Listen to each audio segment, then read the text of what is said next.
আমি বিডি ইমরানকে তালাক দিলাম, আমি তার সংসার আর করবো না, কারণ সে আমাকে তিলে তিলে মারে, আমাকে রেখে পরকিয়া করে।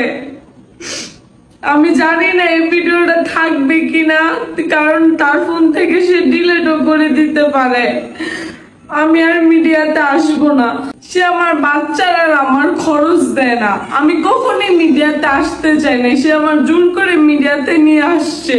আমি বিডি ইমরানের নামে আইনের ব্যবস্থা নেব, কারণ তাকে আমি এত সহজে ছেড়ে দেব না। তাকে যেভাবে হোক আমি আইনের আওতায় আনবো। ভাই রে ভাই, অনলাইনে যে আর কত নাটক দেখা যাবে আল্লাহই জানে।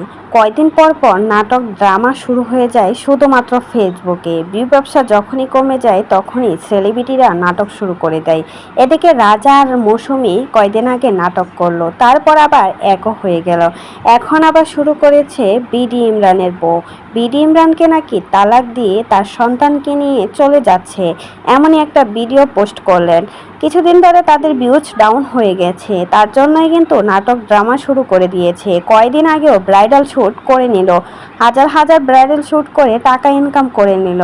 একটু একটু ড্রামা করে আর ব্রাইডাল শ্যুটের অফার চলে আসে, আর সেজন্যই কিন্তু তারা এই কাজটাই করে বেড়ায়।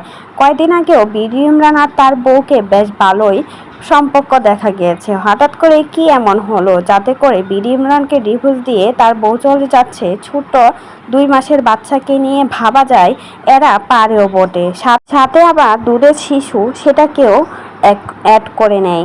আর এরা ভিউ ব্যবসার জন্য যে আর কত নিচে নামবে আল্লাহই জানে। যখনই ভিউ ব্যবসা ডাউন হয়ে যায় তখনই কিছু না কিছু নাটক শুরু করে দেয়। আবারও শুরু করে দিয়েছে বিডি ইমরান আর তার বউ।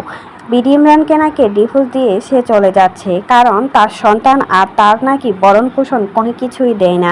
বিডি ইমরান নাকি পরকিয়া করে, আরও যা তা কথা বললেন বিডি ইমরানের বউ। কয়দিন আগেও বিডি ইমরানকে ছেড়ে চলে যাওয়ার নাটক অভিনয় করে লাইভে এসে কতই না কান্নাকাটি করলো। মেয়ে সন্তান হবে দেখে বিডি ইমরান নাকি মেনে নিতে পারছিল না, আর সন্তান হয়েছে পরে হাজারটা ভিডিও বানিয়ে ফেললো। এখন আবার ড্রামা শুরু করে দিয়েছে।